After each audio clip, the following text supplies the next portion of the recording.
आपने ये ठीक नहीं किया। आप तो कहते थे कि सिर्फ मुझसे ही प्यार करते हैं। अब मेरा क्या होगा?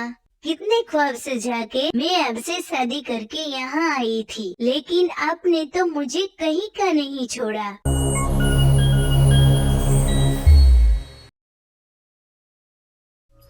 आज जंगल में रॉबिन चीता और टाइनी चिड़िया की शादी है।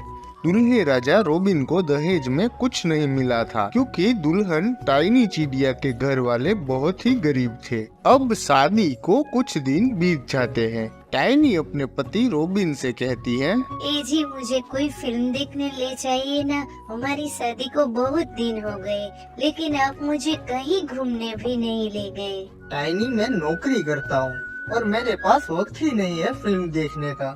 मेरे दोस्त का पति तो शादी के बाद उसे बहुत घुमाने और अच्छी अच्छी फिल्म दिखाने ले जाता है। आप तो शादी के बाद मुझे कहीं भी नहीं ले गए। हमारी शादी में बहुत खर्चा हो गया है, इसलिए मुझे ज्यादा काम करना पड़ता है और मैं छुट्टी भी नहीं ले सकता। थोड़े दिन रुक जाओ, उसके बाद मैं तुम्हें तुम्हारे पापा के घर ले जाऊंगा। एक काम करती हूँ, मैं मेरे घर चली जाती हूँ। आपको जब समय मिले तब मुझे वापस लेने आना। क्या हुआ टाइनी, तुम क्यों नाराज हो रही हो? तो क्या करूँ, मेरे भी कुछ सपने थे कि शादी के बाद मेरे पति भी मुझे घूमने फिरने ले जाएंगे, लेकिन यहाँ आके पता चला कि आपके पास तो वक्त ही नहीं है मेरे लिए। देखो टाइनी, मैं तुम्हारे पापा की तरह ही गरीब हूँ। अगर मैं नौकरी से छुट्टी लेता रहूँगा तो मेरे साहब मुझे काम से निकाल देंगे, फिर हम हमारा घर कैसे चलाएंगे?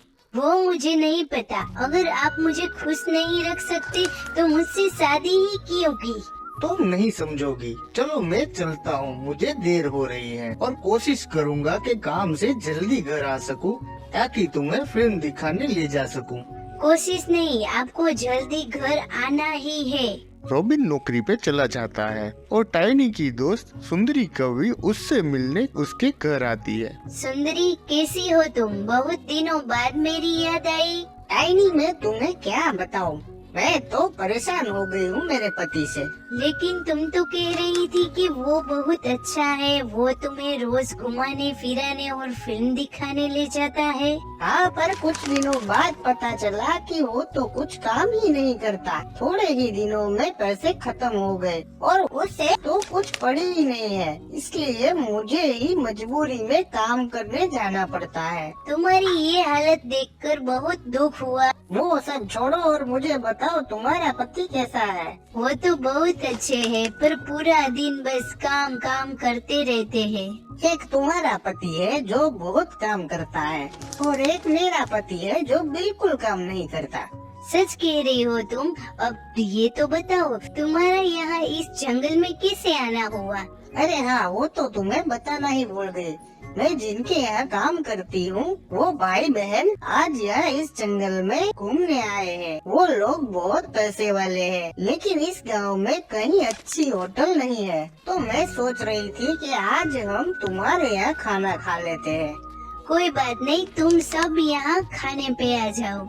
तुम्हारे पति को तो कोई दिक्कत नहीं होगी ना? नहीं नहीं, मेरे पति तो बहुत अच्छे हैं, उन्हें तो मेहमान बहुत पसंद है। सुंदरी के सेठ और उनकी बहन टुनटुनी टाइनी के घर खाना खाने आते हैं। वो लोग बस खाना खा ही रहे थे, तभी टाइनी का पति रॉबिन भी घर पहुंचता है।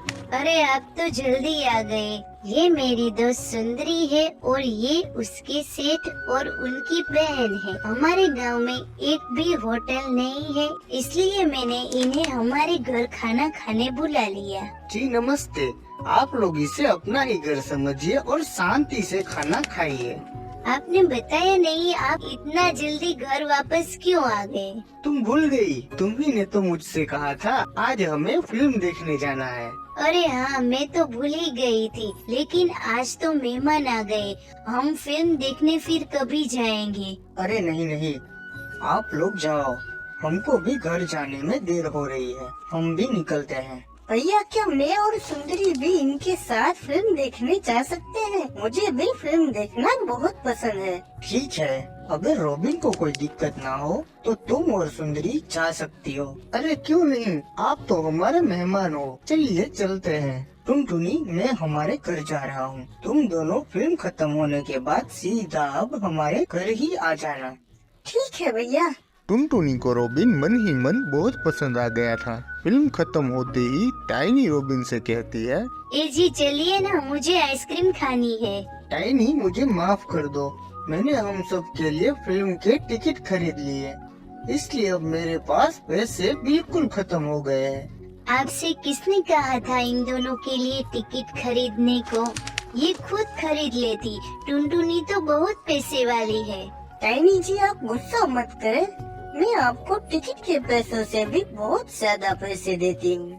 नहीं नहीं टुनटुनी जी, आप हमारी मेहमान हैं, हम आपके पैसे नहीं ले सकते। टाइनी, मैं तुम्हारे लिए कल आइसक्रीम ले आऊँगा। देखिए रॉबिन, टाइनी को अभी आइसक्रीम खाने का मन हुआ है, और रही बात पैसों की तो वो मेरे पास बहुत है। टाइनी जी ये लीजिए पैसे, और जितनी चाहिए आइसक्रीम खा लीजिए। अरे बाबा, इतने सारे पैसे, वो भी सिर्फ आइसक्रीम खाने के लिए? ये टुनटुनी तो बहुत ज्यादा अमीर है। काश मेरे पास भी इतने पैसे होते। अब टुनटुनी और सुंदरी अपने घर के लिए निकलते हैं। रास्ते में टुनटुनी सुंदरी से कहती है, क्या मैं आपसे एक बात कहूँ? क्यों नहीं, कहिए ना। तुम्हारी दोस्त का पति रॉबिन बहुत अच्छा है, मुझे भी ऐसा ही पति चाहिए। मैंने बहुत ढूंढा, लेकिन मेरी बुरी किस्मत, मुझे कोई ऐसा मिला ही नहीं। टाइनी बहुत नसीब वाली है कि उसे रॉबिन जैसा पति मिला, वरना मेरी किस्मत भी बहुत बुरी है, मुझे भी निकम्मा पति मिला है। काश टाइनी से पहले रॉबिन मुझे मिले होते तो मैं उनसे किसी भी कीमत पर शादी कर लेती। वैसे टाइनी को अपने पति से ज्यादा पैसे पसंद है। अगर मैं उसे बहुत सारे पैसे दे दूं, तो वो मुझे रॉबिन से शादी करने देगी। एक काम करती हूँ, मैं कल जाके उसे पूछ लूंगी और आके तुम्हें बताऊंगी। दूसरे दिन सुंदरी टाइनी से पूछती है जो टुनटुनी ने उसे पूछने को कहा था। बहुत सारे पैसे देगी? तब तो मैं तैयार हूँ। लेकिन एक बार तुम रॉबिन से भी पूछ लो। अरे उन्हें तो मैं कैसे भी मना लूंगी। वैसे भी उनके पास मेरे लिए वक्त होता ही नहीं, हमेशा काम काम नौकरी नौकरी करते रहते हैं और पैसे भी बिल्कुल कम कमाते हैं। ऐसे ही चलता रहा तो मेरा अमीर होने का सपना कभी भी पूरा नहीं होगा। तुम जाओ और टुनटुनी से कहो मैं तैयार हूँ उसकी और रॉबिन की शादी कराने के लिए। टाइनी की जिद की वजह से रॉबिन और टुनटुनी की शादी हो जाती है। अब टाइनी को टुनटुनी ने पैसे दे दिए थे, इसलिए अब वो एक बड़ा सा घर लेके उसमें रहने चली जाती है। एक दिन टाइनी टुनटुनी से मिलने रॉबिन के घर आती है। टुनटुनी कैसी हो? अरे कितना छोटा है ये घर। मैंने रॉबिन से कहा था मेरे साथ मेरे बड़े घर रहने चलो, लेकिन वो नहीं माने। वो दरअसल मुझे यहाँ रहना बहुत पसंद है, इसीलिए रॉबिन ने आपको वहाँ आने से मना कर दिया। रॉबिन तुम्हारी बात कब से मानने लगे? वो तो सिर्फ मेरी ही बात मानते थे। टाइनी जी, वो मैं उनके बच्चों की माँ बनने वाली हूँ, इसलिए। क्या बच्चे? लेकिन मैं भी तो उनकी पत्नी हूँ, उनको मेरे बारे में भी सोचना चाहिए। तभी वहाँ रॉबिन भी आ जाता है। क्या हुआ टाइनी, आज इधर कैसे आना हुआ? आपने ये ठीक नहीं किया। आप तो कहते थे कि सिर्फ मुझसे ही प्यार करते हैं, लेकिन अब लगता है कि आप सिर्फ और सिर्फ टुनटुनी ही की बात सुनते हैं, उसका ही कहा मानते हैं। अब मेरा क्या होगा? कितने ख्वाब सजा के मैं आपसे शादी करके यहाँ आई थी, लेकिन आपने तो मुझे कहीं का नहीं छोड़ा। टाइनी, मुझे माफ कर दो, अब टुनटुनी ही मेरे लिए सब कुछ है, क्योंकि वो मेरे बच्चों की माँ बनने वाली है। नहीं नहीं, आप सिर्फ मेरे हो। नहीं चाहिए मुझे पैसे, मैं इस टुनटुनी को वापस कर दूंगी। इसे कहिए कि अपने घर चली जाए। टाइनी, मैं कुछ बोल नहीं रही हूँ तो तुम तो सर पर चढ़ गई हो। मेरी और रॉबिन की शादी हुई है और ये मुझसे प्यार करते हैं, यहाँ तक कि मैं इनके बच्चों की माँ बनने वाली हूँ। और अब रही बात तुम्हारी, तुमने तो रॉबिन से ज्यादा पैसों से प्यार किया था, और तो और तुम रॉबिन को छोड़ के अपने बड़े से घर में रहने भी चली गई। टाइनी तुम जाओ, अपने बड़े से घर में रहो, बहुत पैसे हैं तुम्हारे पास, खूब मजे करो, लेकिन मैं अब सिर्फ टुनटुनी के साथ ही रहूंगा। ये सुन के टाइनी बहुत रोने लगती है और उस दिन को कोसने लगती है जब उसने पैसों के लिए रॉबिन की शादी टुनटुनी से करा दी थी।